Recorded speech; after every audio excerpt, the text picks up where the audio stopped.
Hey everyone, this is the deep dive into page 5 of the 2025 residential real estate purchase contract in Oklahoma. So we left off talking about title work, and the other thing to keep in mind with title work is the buyer is going to accept any existing easements on the property. So setback lines, building lines, things like that are already in place, severed mineral rights or reserved mineral rights. Those are things that are not going to be considered objections to marketable title. So those things or the title exam showing those things is not going to be a reason for the buyer to cancel the contract. So if there are clouds on the contract, this paragraph E gives the seller the opportunity to have those clouds remedied, and it explains the time frame involved. They can, at their expense, clear the title, and then it's also the time frame, which the contract defaults to 30 days. And in my experience with title issues, they can either be resolved very quickly or else it's going to be 5 or 6 months. The 30 days is a long time to have your buyer attached to a contract that they may not be able to close. And most buyers need their property sooner than later. Now, if you're working with an investor, 30 days might not be any big deal. But for somebody that is looking to move into the property quickly, 30 days is a long time. So I set that back to 5. If it's something that it's going to take a little bit longer and everybody agrees in writing, then that date can be extended on an addendum easily.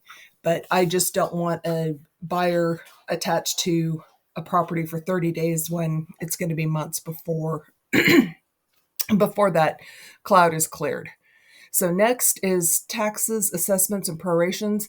This is just saying that all of the costs involved with the property are going to be prorated to the night of closing.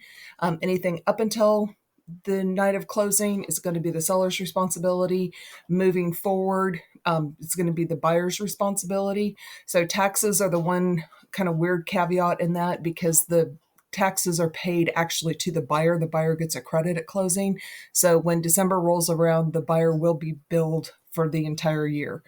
But this also covers things like HOA dues, if there's any leases, security deposits, if you're dealing with investors and rental properties, any sort of assessments, things like that have to be paid in full by the seller. Those don't transfer. So it just breaks down how all of those costs are handled at closing. The next is a residential service agreement. This is something that you can either the buyer can elect not to get one.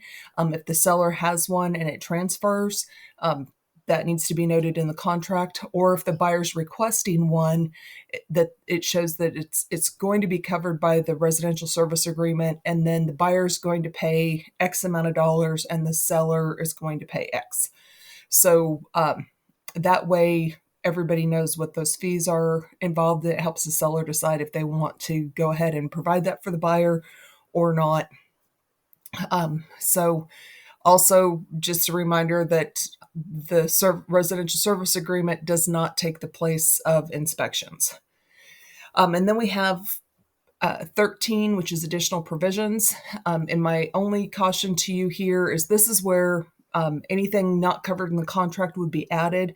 But remember, we are not attorneys, and so we don't want to be drafting legal language into the contract. The Real Estate Commission on the website, they have a couple of pages of standard clauses, which are the ones that we see used most often. So any of those can be copied and pasted into additional provisions or onto an addendum if necessary.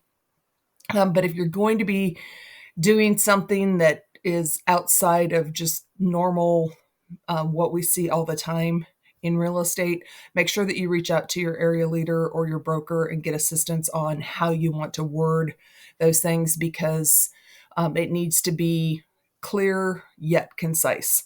And that's where people get into trouble sometimes, when we talk too much or use too many words. And then the end of page 5 just has to do with mediation, and that's saying that if we get into a dispute that we can't resolve, that we agree to go to mediation before we go to court. So that is the end of page 5.